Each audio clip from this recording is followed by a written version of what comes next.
السلام علیکم ورحمت الله وبرکاته. په دغه ویډیو کې به زه تاسو ته په موبایل کې یو ډېر خوندور سټینګ در وښیم چې دغه سټینګ به ستاسو ډېره غټه مسله در حل کړي. هو ملګرو، اوس مثال که چیرې تاسو خپل موبایل کوم ملګري ته ورکړی وي یا خپل موبایل کوم ځای کې ایښی وي او تاسو په خپل موبایل کې په واتساپ کې له خپل ملګرو سره زوري خبرې کړي دي یا له نور کسانو سره مو زوري میسجان کړي دي او تاسو نه غواړئ چې نور کسان دي له هغو سره خبرې وکړي، نور کسان دي ستاسو په موبایل کې واتساپ استعمال کړي او نور کسان ته دې په واتساپ کې میسجان ولېږي. نو په دغه ویډیو کې زه تاسو ته دغه سټینګ درښیم. که چیرې تاسو دغه سټینګ په خپل موبایل کې وکړئ نو بیا به ستاسو موبایل کې هر ځای انټرنیټ کار کوي، فیسبوک به کار کوي، یوټیوب به کار کوي، خو خالي به واتساپ کار نه کوي.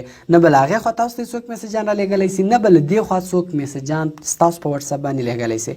بیا هېڅکله هم تاسو هغه سټینګ بند کړئ، بیرته به ستاسو واتساپ کار شروع کړي.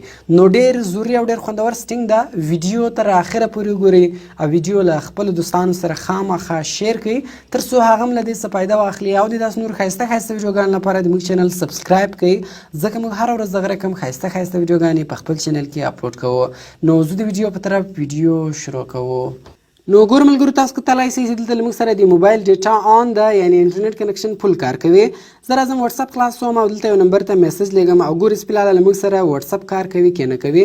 ګوره همالته های ولیکئ او دا میسج ما ولېږئ. ګوره تاسو کتلی شئ چې هغه میسج ورسېدی ولاړ، یعنی فلحال واتساپ هم کار کوي.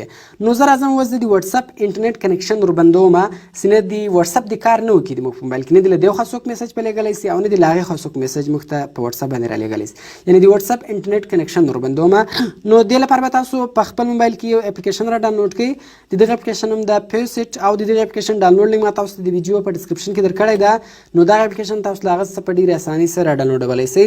نو کله چې بیا تاسو اوله وارې دغه اپلیکیشن خلاصوئ نو دغه لیږ ټایم اخلي، تاسو به انتظار ورته وکئ. نو موږ هم انتظار ورته کوو چې دغه اپلیکیشن خلاص شي.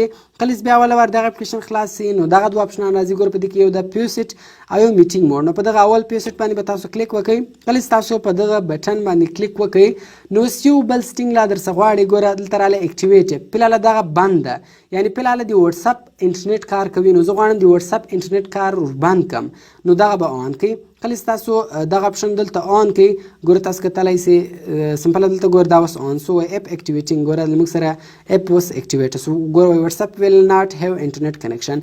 اوس راځو ګوره زه واتساپ خلاصوم. دلته په واتساپ کې زه یو چاته میسج لیږم. نو زه رالم دلته مې دا خلاص کړئ او دلته زه ګوره میسج لیږم. ګوره تاسو کتلی شئ زه میسجان لیږم، هغه میسجان نه رسېږي ځکه د واتساپ د انټرنیټ کنکشن کار نه کوي. نور د هر شي انټرنیټ کار کوي، فیسبوک کار کوي، یوټیوب کار کوي، خو خالي د واتساپ انټرنیټ کار نه کوي.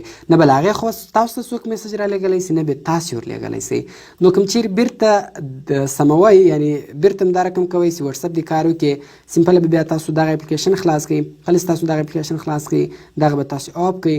ګوره اپ ډي اکټیویټینګ اوس به دغه اپلیکیشن بند سي او ګوره اوس واتساپ کار شروع کړئ. هغه میسجان بیرته بیا ورسېدل. نو ډېر خوندور سټینګ ده، تاسو ډېره فایده ځینې اخیستلی شئ.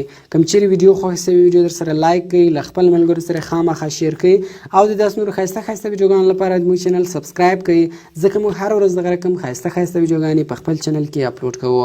نو ملګرو ملاویږو په نورو ښایسته ویډیوګانو کې. د خدای په امان.